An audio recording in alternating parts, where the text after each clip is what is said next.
Hi friends, welcome to Sirisha's home kitchen. ఈరోజు నేను మీకు చూపించబోతున్న రెసిపీ ఏంటంటే చికెన్ కర్రీ అండి. ఈ chicken curry white rice, chapati అలాగే వీటిలో చాలా టేస్ట్గా ఉంటుంది. అలాగే ఈ చికెన్ కర్రీ ఎలా తయారు చేసుకోవాలో నేను ఇప్పుడు మీకు చూపించబోతున్నాను. ఆ స్టవ్ పైన కడాయి పెట్టుకొని అందులో ఆయిల్ వేసుకొని, ఆయిల్ తర్వాత దాంట్లో తగినన్ని స్పైసెస్ వేసుకొని మనం వేయించుకోవాలి. తర్వాత అలాగే ఆనియన్స్ కూడా యాడ్ చేసుకోవాలన్నమాట. ఆనియన్స్ అన్నిటిని యాడ్ చేసుకున్న తర్వాత పచ్చిమిర్చిని ఒక 2 పచ్చిమిర్చిని చీల్చుకొని యాడ్ చేసుకోవాలి. ఈ రెండింటిని కూడా బాగా కలుపుకుంటూ వేయించుకుంటూ ఉండాలి. ఇలా కలుపుతున్నప్పుడు మనం బాగా రెండు కలుపుతున్నప్పుడు చూడండి, చూపిస్తున్న విధంగా బాగా కలుపుకున్న తర్వాత ఈ ఆనియన్స్ అనేవి త్వరగా వేగిపోవాలి అంటే ముందుగా మనం కొంచెం సాల్ట్ని యాడ్ చేసుకుందామండి. అప్పుడు త్వరగా వేగిపోతాయి. ఆ తర్వాత బిర్యానీ ఆకును కూడా యాడ్ చేసుకుందాం. యాడ్ చేసుకున్న తర్వాత చూడండి, ఇలాగ చూపిస్తున్న విధంగా ఆనియన్స్ అనేవి గోల్డెన్ బ్రౌన్ కలర్లోకి వచ్చేసాయి అనమాట. తర్వాత కొంచెం ఇలా వేగిపోయిన తర్వాత టమాటాలను కూడా యాడ్ చేసుకోవాలి. ఈ టమాటాలు మనం ఇలాగ మొత్తం యాడ్ చేసుకొని మళ్ళీ ఒకసారి మొత్తం అన్నిటిని కదుపుకుంటూ ఉండాలి. అలా కదిపిన తర్వాత ఆ రెండు కూడా బాగా మిక్స్ అయిపోయి ఒక గుజ్జులాగా ఫామ్ అవుతుంది అనమాట. చూడండి, చూపిస్తున్న విధంగా ఇలా మొత్తం ఒక నీట్గా ఎలా వచ్చేస్తుంది. అలా వచ్చిన తర్వాత అందులోకి మనం ఒక 2 టేబుల్ స్పూన్లు అల్లం వెల్లుల్లి పేస్ట్ వేసుకోవాలి. ఫ్రెష్గా ప్రిపేర్ చేసానండి. అలా వేసుకున్న అల్లం వెల్లుల్లి పేస్ట్ టేస్ట్గా ఉంటుంది కర్రీలో కూడా. నేను అలాగా యాడ్ చేసాను. ఒక 2 స్పూన్స్ 750 గ్రామ్స్ చికెన్ తీసుకున్నాను కనుక ఒక 2 స్పూన్ల అల్లం వెల్లుల్లి పేస్ట్ని యాడ్ చేసుకున్నాను. అది కూడా బాగా వేయించుకోవాలన్నమాట.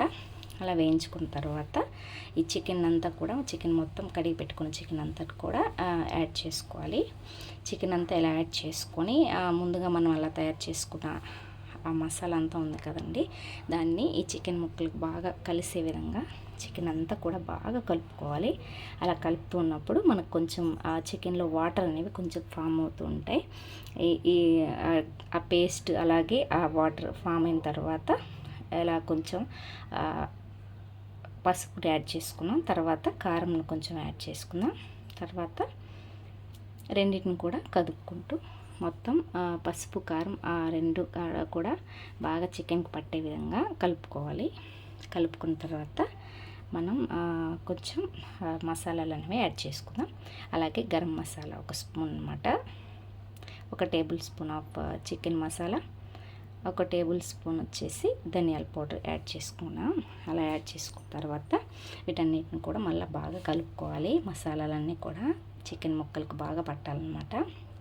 ఇలా పట్టిన తర్వాత మీకు కావాలంటే కొంచెం కర్డ్ కూడా యాడ్ చేసుకోవచ్చు.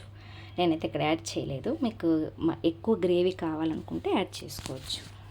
అలాగా ఈ చికెన్ అంతా కూడా బాగా కదుపుతూ ఉన్న తర్వాత కలిపేసుకున్న తర్వాత ఒక 2 కప్పుల నేను వాటర్ పోసుకున్నాను అనమాట.